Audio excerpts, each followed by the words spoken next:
In this week's Parashat vayishlach, we read that Yaakov was left alone and a man wrestled with him until the break of dawn. And this man happens to be the angel of Edom, the nation of Edom, the Sashal Esav. And although he was not able to prevail and defeat Yaakov, he was able to dislocate his thigh. And the question here is, why was Yaakov alone? Uh, by this time, he had 11 children. Benjamin wasn't born yet, but he had 11 sons. Why couldn't they accompany him? Why was he left alone and left vulnerable for this altercation? And indeed, the Dad Zekenim Balat Tosfot here just makes this question even stronger, because he says later on we see that we are commanded not to eat from the Gid Hanasheh, that tendon, that ligament that goes through the thigh. Because Yaakov Avinu was hit in the thigh and dislocated his thigh, we are commanded not to eat the ligament that goes through the thigh. What's the connection? So he says, because Yaakov's sons made a mistake of not accompanying their father and leaving him alone at that time.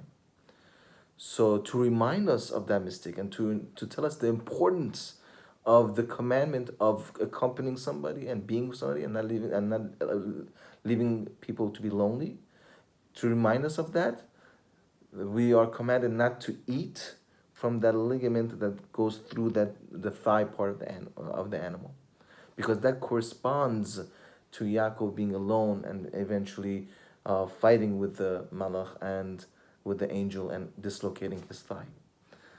So, but at the end of the day, right? Fine, that's nice. That's why we have the commandment of not eating that ligament in the thigh, because it corresponds to the sons not accompanying him, and it's showing us the importance of accompanying somebody and not allowing them to be alone. But why was it that the sons didn't go? Why did they leave their father alone? That he doesn't talk about. So some of the commentators want to say that, why did Yaakov go back? Yaakov went back because to get some small jars, and that he had left across the river. So he went back to get them. The sons were confused. Said, "Father, are you serious? You going back for small jars? Like, it's insignificant. It's not worth anything. Why are you going back for small jars?"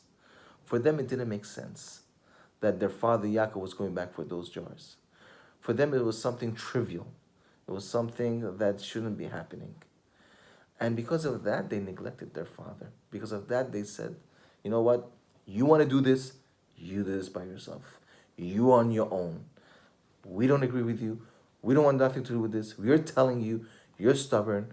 You want to go, so you go ahead and do it on your own. We're not in it with you."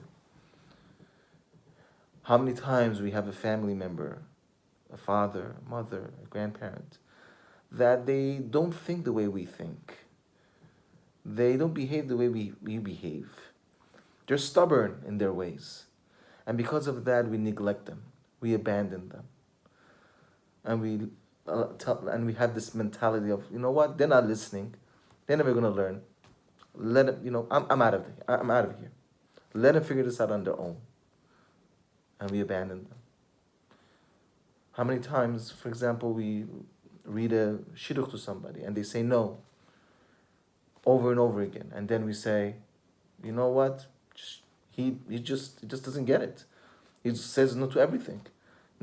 He's stubborn. He will never learn. I can't deal with him anymore. You know what? He's on his own. So we abandon him. We neglect him. And that is a wrong attitude to have. Because number one, maybe they're not right. They're not wrong all the time. Maybe we're wrong. And not only that, they're at those times that they might need us the most. It is at those times that they will feel lonely and they will need somebody and we're not there for them. And this is what we learn from this week's parasha. To don't abandon people, don't neglect people because they have different views than us, because they think differently than us, because they're stubborn and they just don't listen. Keep trying. Let them know that they're not alone in their journey. Let them know that even though that you don't agree, or even though that, you know, they're not listening, but they're not alone, because it's at those times that they might need our help the most. Shabbat Shalom.